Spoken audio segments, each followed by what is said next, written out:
Olá, seja bem-vindo, bem-vinda ao meu canal. Eu sou a Elaine Poltronieri, sou psicóloga, psicoterapeuta junguiana e facilitadora das constelações familiares sistêmicas. E hoje eu estou aqui para falar um pouquinho para vocês a respeito dos campos onde as constelações acontecem. Muitos clientes me perguntam, Elaine, como que os bonecos se movimentam no campo? De onde vêm essas informações que eles trazem? A técnica que eu trabalho, ela traz o movimento dos bonequinhos no campo.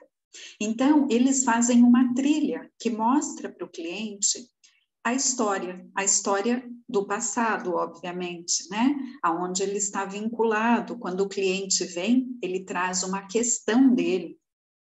E os bonecos, eles mostram para o cliente como se fosse um holograma, sabe? Eles contam uma história no campo, uma história que aconteceu no passado e que o cliente está vinculado agora, no presente. E durante a constelação, nós vamos esclarecendo o cliente, não é verdade, a respeito daquela história que os bonecos estão contando. Eu faço perguntas bem direcionadas e eu sugiro ao cliente algumas frases para restabelecer as ordens sistêmicas, que naquele aspecto estão em desordem, por isso o sofrimento, por isso a dificuldade. E alguns clientes falam para mim, Elaine, mas como é que esses bonecos trazem essas informações? De onde vem isso? E aí eu resolvi gravar o vídeo, né? E, obviamente, no final desse vídeo, eu vou trazer também o livro, uma bibliografia, porque aqui o espaço é muito pequeno, né? Para que a gente possa falar de um assunto tão complexo.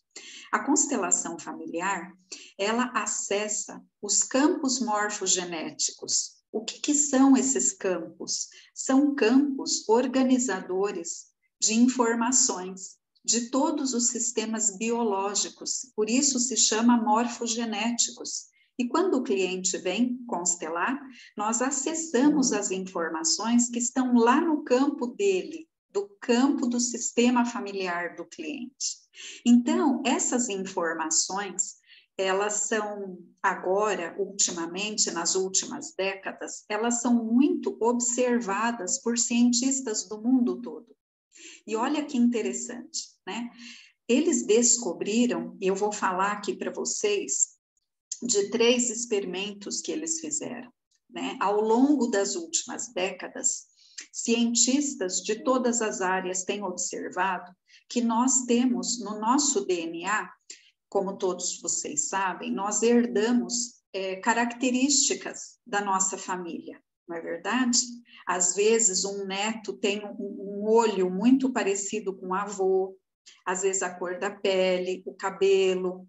Então, eles descobriram que nós não herdamos só as características físicas que estão lá cravadas no nosso DNA. Nós herdamos comportamentos e muito mais do que comportamentos, as memórias. Nós trazemos para a nossa vida memórias que estão lá no nosso campo morfogenético, aonde cada um de nós está vinculado, não é verdade? E essas informações, elas são uma herança. É uma herança que nós carregamos também. E eles chamam de epigenética, que é aquilo que está sobre a genética. Então, não é algo que vai ter uma mutação no nosso DNA. Não vai ter essa mutação, mas vai ter uma mudança na expressão desse DNA nosso. Olha que interessante. Então, 3 experimentos não foram experimentos, foram estudos que foram feitos por cientistas. Eles começaram estudando plantas, depois animais, camundongos, e por fim, ao observar e estudar os seres humanos. Como que é essa herança epigenética? Da onde que ela vem? Então, essa herança epigenética, ela passa de geração em geração através do que nós chamamos de ressonância mórfica. Então, a ressonância é a herança que vem de geração em geração, passando para todos as memórias daquilo que foi vivido por gerações anteriores. Então, vou dar um exemplo, né? O primeiro exemplo das plantas. Então, um botânico, ele fez um estudo onde ele pegou um grupo de plantas e associou na dieta alimentar delas alguns nutrientes diferenciados dos outros grupos. E ele observou que a prole dessas plantas nasceram com características totalmente diferentes, mesmo sendo alimentadas com os nutrientes normais. Então, esse foi um estudo de plantas. O segundo estudo foi feito por um cientista que também aplicou uma suplementação alimentar em camundongos. Então, ele pegou um grupo de camundongos que fisicamente eles eram albinos, gordinhos e pequenos, e tinham doenças cardíacas, doenças alimentares, como diabetes, por exemplo.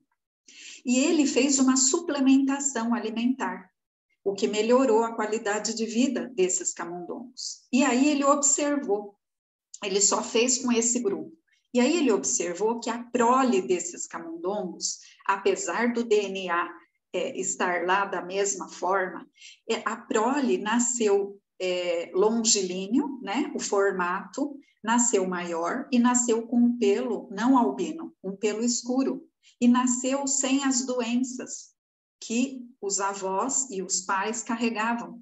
Então, isso foi passando de geração para geração. Então, como se explica isso? Se explica isso pela epigenética.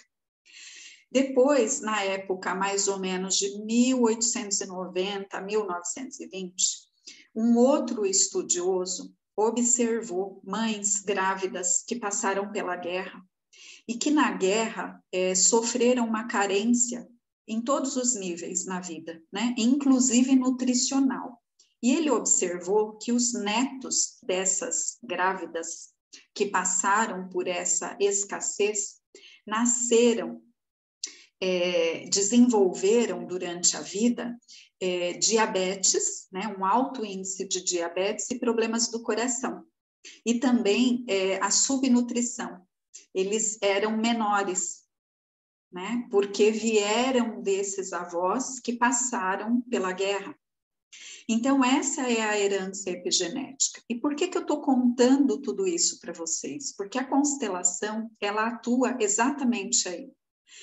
Durante a constelação, nós vamos ver a herança epigenética que o cliente traz. Às vezes, ele traz de várias gerações lá para trás. Então, os bonecos, eles mostram esse aspecto específico que eu estou falando, né? Esse aspecto da transgeracionalidade que a gente chama.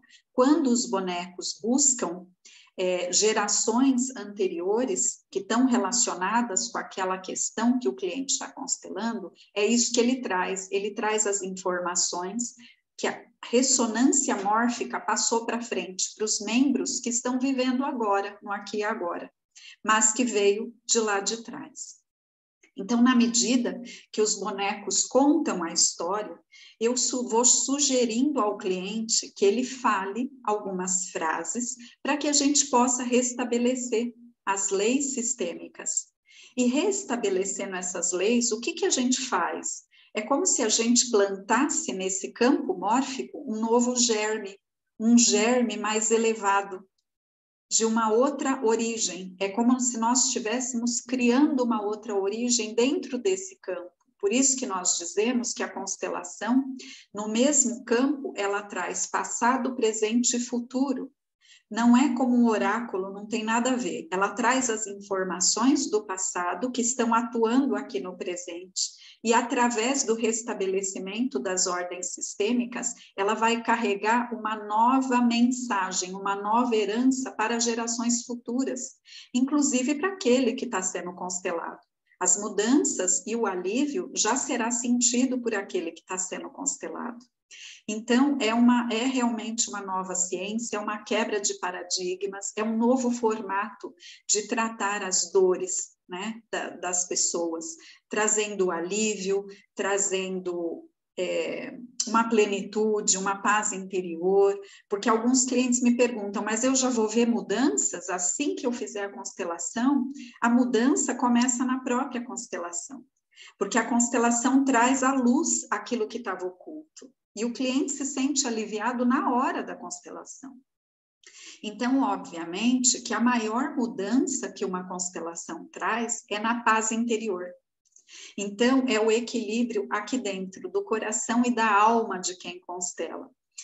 Bom, essa é a minha pequena contribuição de hoje. Eu espero ter esclarecido um pouquinho para vocês. E o livro é Uma Nova Ciência da Vida. Esse é o livro de Rupert Sheldrake, onde traz todas essas informações e muito mais do que isso que eu trouxe para vocês.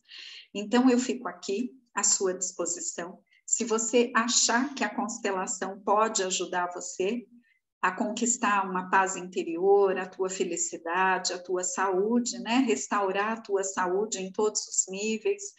Fique à vontade para entrar em contato comigo. Aqui na descrição do vídeo, você verá todas as minhas redes sociais e tem um artigo também, que eu vou colocar o link aqui, o artigo onde eu publiquei no meu blog sobre esse assunto, onde eu falo um pouco mais a respeito. Tá certo? Então, nós nos encontramos em breve. Fiquem com Deus. Um grande beijo no coração. Até o próximo vídeo.